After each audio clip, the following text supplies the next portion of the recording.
Welcome back to my YouTube channel Mishra biology by Mishra sir. आज हम जीव विज्ञान में पुरुषों मानव में जन्म के जो कि तीसरा पार्ट है, उसी में आगे के जो इससे पूर्व के वीडियो के आगे आज हम शुक्र जन्म की प्रक्रिया का अध्ययन करेंगे कि पुरुषों में शुक्राणुओं का निर्माण कैसे होता है। तो देखिए, पुरुषों में शुक्राणुओं के निर्माण की प्रक्रिया को हम शुक्र जनन कहते हैं, स्पर्मेटोजेनेसिस। देखिए, स्पर्म का मतलब होता है स्पर्म का मतलब होता है शुक्राणु। और दूसरा वर्ण है जेनेसिस। जेनेसिस का मतलब होता है उत्पन्न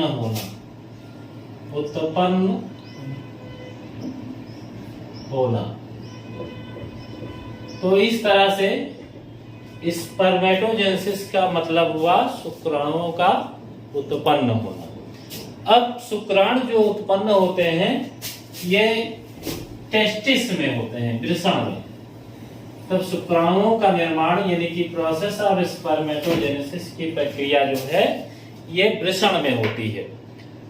और वृषण जो है पुरुषों का मुख्य जन्म अंग होता है। तो वृषण में शुक्रजन कोशिकाएं पाई जाती हैं जहां पर शुक्राणुओं का निर्माण होता है।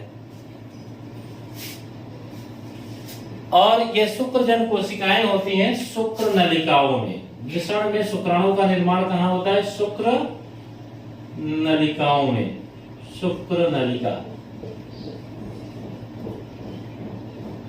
नलिका में दो तरह की कोशिकाएं होती हैं। एक होती हैं सर्टोली कोशिकाएं और दूसरी शुक्रजन कोशिकाएं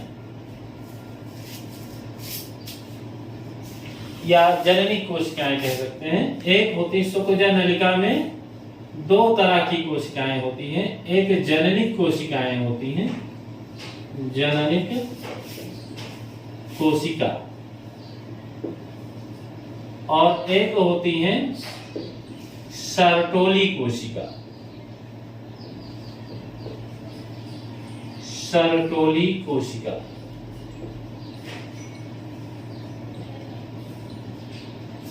दो तरह की कोशिकाएं होती। ये जननिक कोशिकाएं हैं, यही आगे चल करके ये प्राथमिक ओसाइड बनाते हैं। द्वितीयक प्राथमिक स्पर्मेटोसाइड, जिसको स्पर्मेटोगोनिया या स्पर्मेटोगोनिया कहते हैं, ये बनाती है। फिर उससे आगे शुक्राणु बनता है।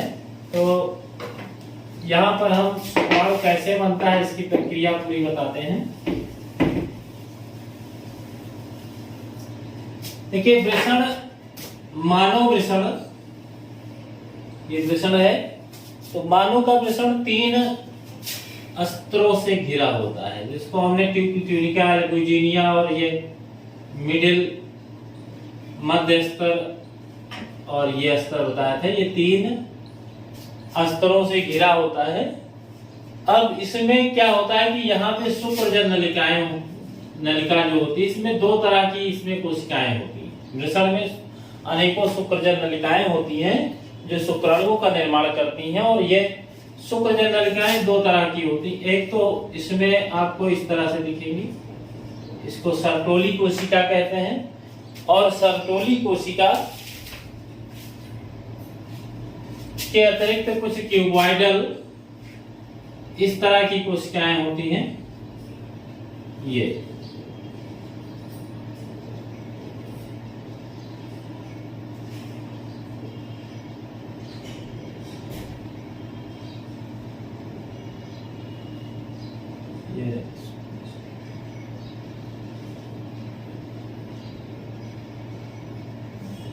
सर्टोली कोशिका है, सर्टोली सेल। और दूसरी कोशिकाएं जो शुक्रजन कोशिकाएं होती हैं, ये शुक्रजन कोशिका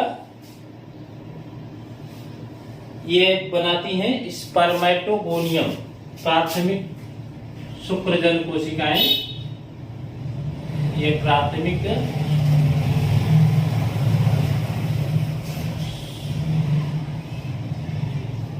शुक्रजन कोशिका, जिसको हम कहते हैं स्पर्मेटोगोनियम। स्पर्मेटोगोनियम,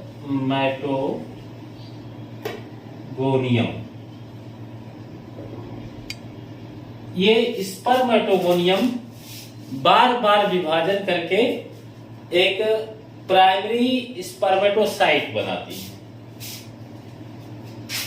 ये बनाएंगी, विभाजन होगा,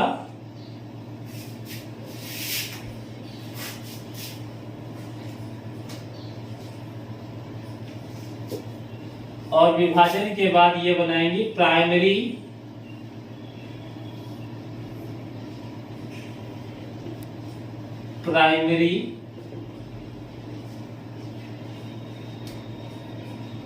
स्पर्मेटोसाइट।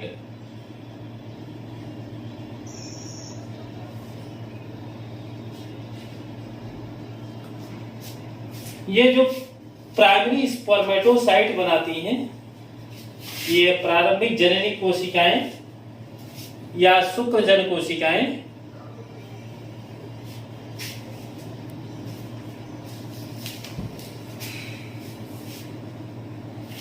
इसको हम कहते हैं गुणन प्रवस्था।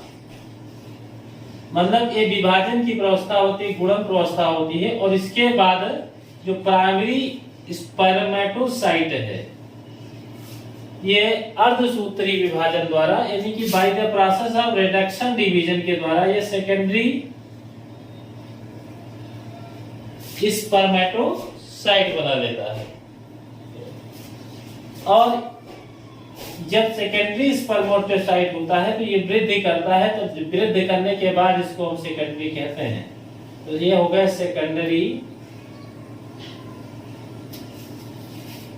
स्पर्मेटोसाइट।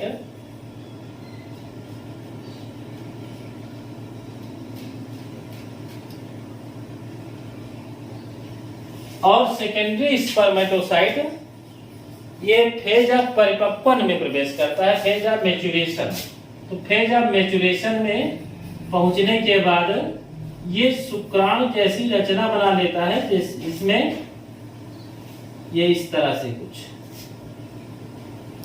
जिसमें बाद में क्या होता है कि बाद में इसमें गुण, यहाँ पे रिडक्शन डिवीजन होता है, इसलिए इनमें गुणसूत्रों की संख्या हाफ हो जाती है, आधी हो जाती है, और बाद में इनमें पुच्छ जैसी रचना भी बन जाती है, और ये इस तरह से एक स्पर्म बन जाता है। मानव में एक बार में मतलब करीब में 2 से 3 करोड़ शुक्राणु जो हैं वो स्खलित होते हैं एक बार में। तो ये शुक्राणु बनते हैं कहाँ पर? हमारे वृषण में, टेस्टिस में। अब यदि एक वृषण की, एक शुक्राणु की संरचना को हम देखें, एक शुक्राणु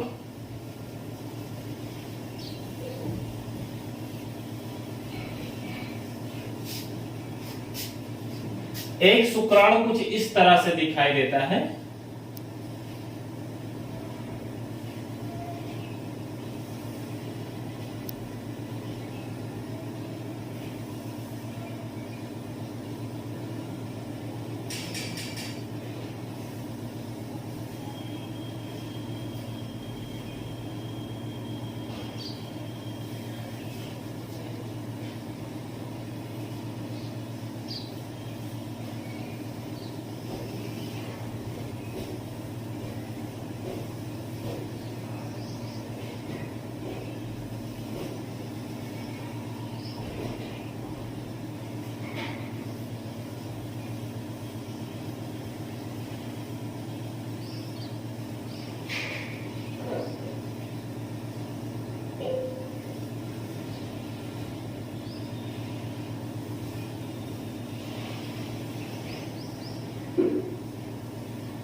ये मानव शुक्राणु है।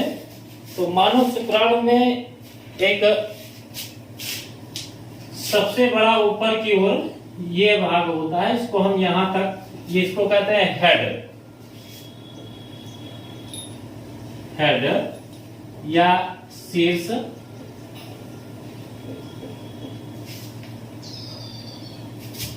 और ये भाग जहां से हेड शुक्राणु के मध्य खंड से, मिडिल पीस से, ये मध्य खंड है, मध्य खंड से जुड़ता है शुक्राणु और मध्य खंड,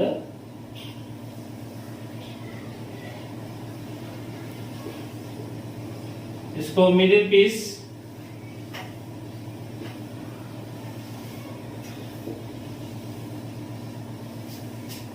से जहां पर ये जुड़ता है शीर्ष भाग, हेड और मिडिल पीस, ये दोनों जहां पर जुड़ते हैं इसको कहते हैं हम ग्रीवा, ग्रीवा या नेक ऐसे। तो इस तरह से ऊपर एक तीन भाग, हेड, ग्रीवा, मध्यखंड या मिडिल पीस, और बाकी का शेष भाग जो है शुक्राणु का एक पुच्छ कहलाता है, पुच्छ, जो इसको मोटिलिटी प्रदान करता है, यानी कि गति प्रदान करता है। इस पुच्छ के कारण ही शुक्राणु जो है आसानी से एक स्थान से दूसरे स्थान तक जाने में समर्थ होते हैं। तो इस तरह से शुक्राणु के 4 भाग हो गए। पहला भाग हेड, दूसरा ग्रीवा, फिर मध्यखंड और फिर पूंछ या पुच्छ। अब शुक्राणु का जो हेड पोर्शन होता है, इस हेड पोर्शन में एक बड़ा सा केंद्रक होता है। ये बड़ा सा केंद्रक होता है हेड पोर्शन में, इसको केंद्रक या न्यूक्लियस कहते हैं, न्यूक्लियस। न्यूक्लियस। और इस केंद्रक में गुणसूत्रों की संख्या, क्योंकि अर्धसूत्री विभाजन के पश्चात शुक्राणु का निर्माण होता है, इसलिए गुणसूत्रों की संख्या जो दैहिक कोशिकाएं होती हैं उनसे आधी हो जाती है, यानी कि ये अगुणित होते हैं। नंबर ऑफ क्रोमोसोम्स इसमें n होता है, अगुणित होते हैं। और शुक्राणुओं के शीर्ष भाग पर यहाँ पर एक टोपी जैसा आवरण होता है। ये भाग जो होता है टोपी जैसा होता है, मतलब केंद्रक इसका जो है शीर्ष भाग, मेनली केंद्रक, ये एक टोपी जैसी रचना से घिरा होता है। इस टोपी जैसी रचना का निर्माण जो है ये गांजी काय द्वारा होता है। इसको कहते हैं एक्रोसोमा, एक्रोसोम्स, या इसी को हम क्या कहते हैं, अग्रपिंडक। टोपी जैसी रचना को अग्रपिंडक या एक्रोसोम कहते हैं। और इसका काम होता है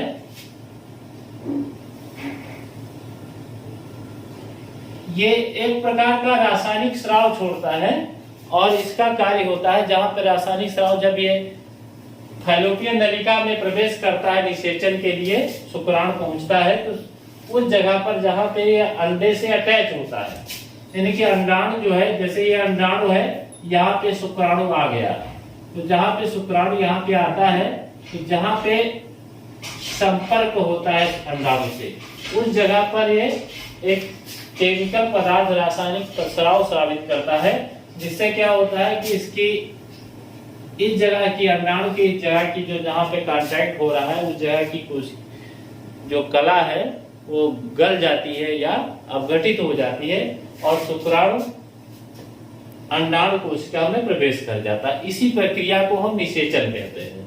तो चलो निषेचन बाद में देखते हैं।